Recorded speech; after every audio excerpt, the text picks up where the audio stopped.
关注囧多煮，啥菜你都会煮。芋头糕是咱们广东地区的一款特色糕点，它的口感软糯咸香，而且不粘牙，非常的好吃。Hello， 大家好，我是囧多煮。今天我教大家做一个我们广东的芋头糕。下面我介绍一下这一期我们用到的所有食材。首先我们准备一下芋头，芋头的话选用广西的荔浦芋头，最好啊。另外的是粘米粉300克，粘米粉，还有腊肉、腊肠，还有瘦肉、虾米。首先芋头去皮后改刀切成条，然后再改刀切成丁。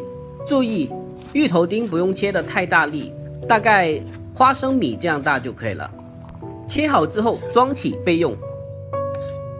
虾米比较大的话，我们稍微的切一下，然后我们再把腊肉和腊肠切成同样大小的小丁备用。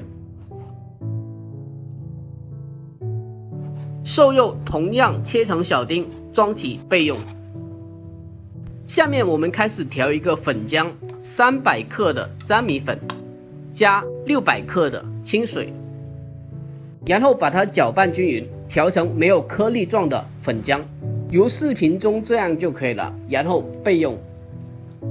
下面我们先把配料给炒一下，起锅烧油，我们先把肉丁给它煸炒一下，把肉丁炒香之后，我们再放入腊肠、腊肉还有虾米，把配料给它小火煸炒出香味。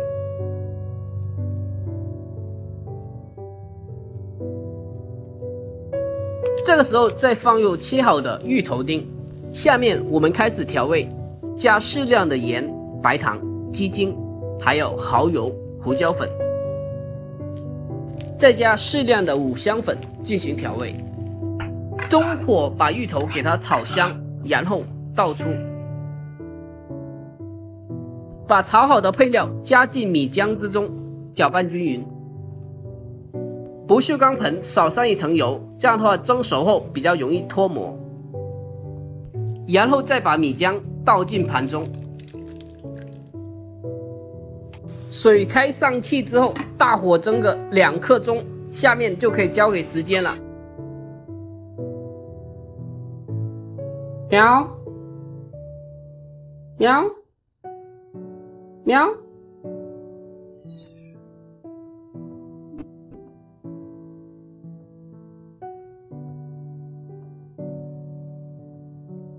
2刻钟已经过去了，这时候已经基本蒸熟了。趁热给它撒上一点炒熟的白芝麻或者花生碎，最后家里有条件的话，可以再来一点小葱花，稍微晾一下，然后给它脱模，然后再改刀切成你喜欢的大小。现在这样就可以吃了，也可以稍微的煎一下，这样的话味道更香。热锅凉油后，把芋头糕放进锅中。煎这种东西的话，不能操之过急，要小火给它慢慢煎。小火煎至一面金黄之后，给它翻煎另一面。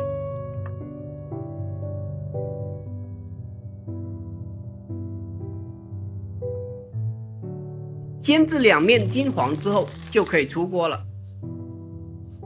就这样，我们的家常芋头糕就制作完成了。它的口感入口咸香软糯，而且还不粘牙，还真别说，这样的一盆上桌后根本不够吃。好了，这期就分享到这里，喜欢的可以双击收藏，我们下期再见。